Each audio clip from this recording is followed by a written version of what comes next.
Hey there, fellow travelers. Mark here with Wolters World, and today we're in Split, Croatia. We're on a cruise with Quasi Cruise throughout the Adriatic, seeing a lot of really cool towns in Croatia and Montenegro, having a great time. And what I thought I'd give you all is kind of like 6 things you should always pack when you go cruising, whether it is a European cruise or a Caribbean cruise or around the world cruise or whatever, because there's certain things you're going to need no matter what kind of cruise you go on, and these are things you might not think of before you go, so I want to help you out.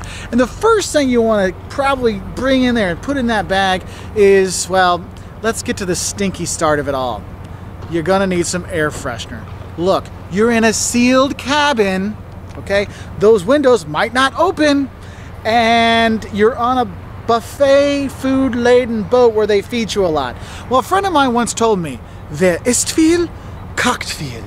He who eats a lot, poops a lot.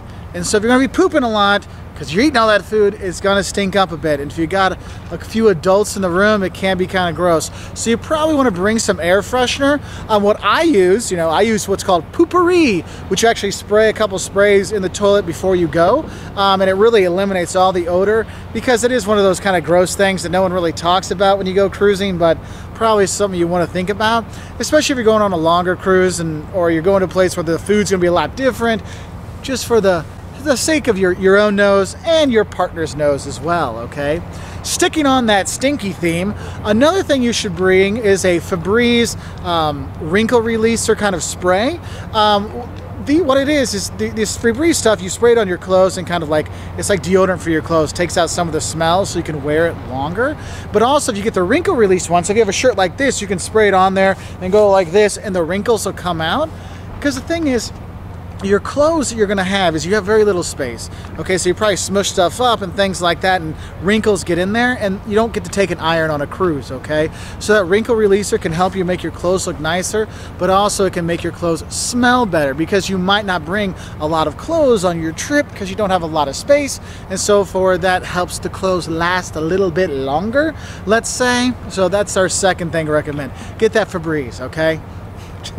You'll thank me, or at least the person you're sitting next to at dinner, they'll thank me. Now, my third thing I recommend for you to bring on your trips is your own favorite comfortable pair of headphones or earbuds, because if you're going to go on like a European cruise and you're going to do some of these day trips and they're going to have guides that take you, like for example, we went to Diocletian's Palace in here, we had a great guide, all kinds of stuff, but you have the headphones on. And most cruises give you these uncomfortable plastic things, just like the airlines, and it does get painful. And so what I recommend is bring your own headphones that you like, because then it's more comfortable when you go on these tours.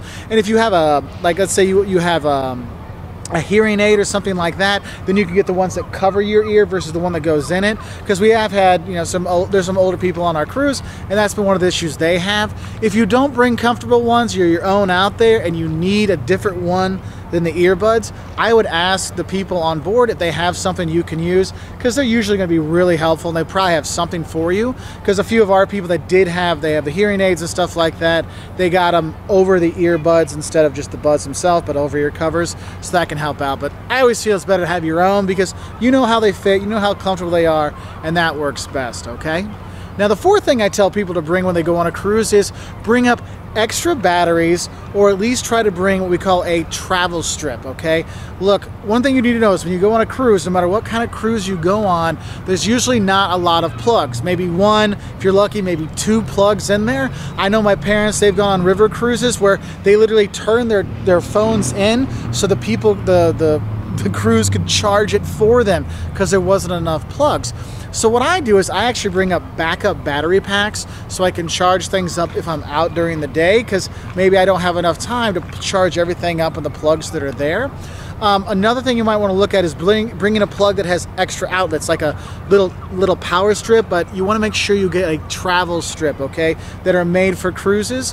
One of the things I try to get is a travel strip that has USB plugs, because then I can plug in my phone, I can plug in my backup battery, I can plug in my camera, and I can plug in my extra camera battery, all on those 4 USB plugs, and it only uses 1 plug.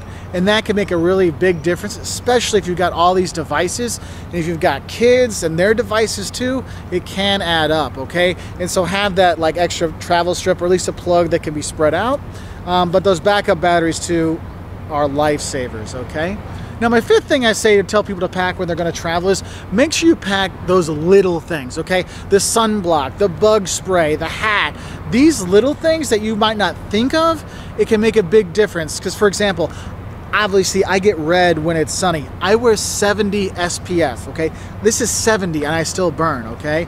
And so I have my 70, I rub it on and stuff like that. And some ships will have a shop that sells sunblock and stuff like that, but not everyone does. And you might say, oh, I'll pick it up in port. Well, I was in port and I was looking in the pharmacy here and the highest I could get was 30 SPF, which I might as well not have anything on. So you want to make sure you bring your SPF with you, your sunblock, also bug spray if you're going to be here in if it's a buggy season or where you're going to go, you want to watch out for that. Same thing with a hat, just get something you want. You want to get a wide rim hat, not just a baseball cap, but a wide rim one to protect your neck and stuff like that and your ears. So that can be really helpful because those are little things that you might not think of, but that actually can be really expensive and they're really helpful to have. So there is that. Oh, also make sure you do pack your medicine when you do come and bring medicine for the entire cruise. You may think, oh, I can pick up a prescription at the next port. You never know what's going to be on offer, so make sure you bring that medicine in its real container and so you have enough for the entire time you're gone. And the sixth thing I tell people to pack when they go on a cruise is pack small bills. Why? Well, if you're going to be coming and going into port, you're probably going to buy some souvenirs or some snacks because your cruise ship has the food for you, okay? You're going into town to get postcards, maybe some ice cream, maybe a t-shirt or something like that, and it's cheap little things. And if all you have are 50 euro bills or $100 bills and stuff like that, people will not be able to give you change for it, okay? So you need like the ones and the twos and the fives and the tens, nothing more than that, because then you can go and buy the little things and tip people as well, because those are the bills that you'll be able to use. You know, we've been around, we were in Kotor and I had a 20 euro bill and they're like, hey, you got anything smaller? You know, and you'll see those things out there. So do bring small bills. You know, if you're going to the Caribbean, bring a lot of singles and fives, maybe some tens, because you can buy the little things like that without having to worry about it, okay? Anyway, those are 6 little things that I always say, hey, don't forget to pack those when you're going to go on a cruise, because they can make a big difference. See, little things can make a big difference. Anyway, if you want to learn more, maybe what to see and do here in Split or Croatia, or maybe you want to learn more about cruising or just traveling in general, we put out travel videos every Wednesday and Saturday. So if you click that subscribe button, you will get videos from all over the world, from Valencia to Verona to, I don't know, New York. I couldn't think of another town with a V in there. But we do appreciate all your likes and subscriptions, and you can find us on Facebook, Instagram, YouTube, Twitter, all those places. And if you've got travel questions or cruise questions or whatever, please put in the comments section below. We try to answer some of our fans' questions, but we do appreciate you watching, and have a great time cruising, whether it's here in the Adriatic or you're going to the Caribbean or you're heading down to Africa or wherever. Have a great time traveling and cruising and however you do it, but also don't forget your stuff. Bye from Croatia.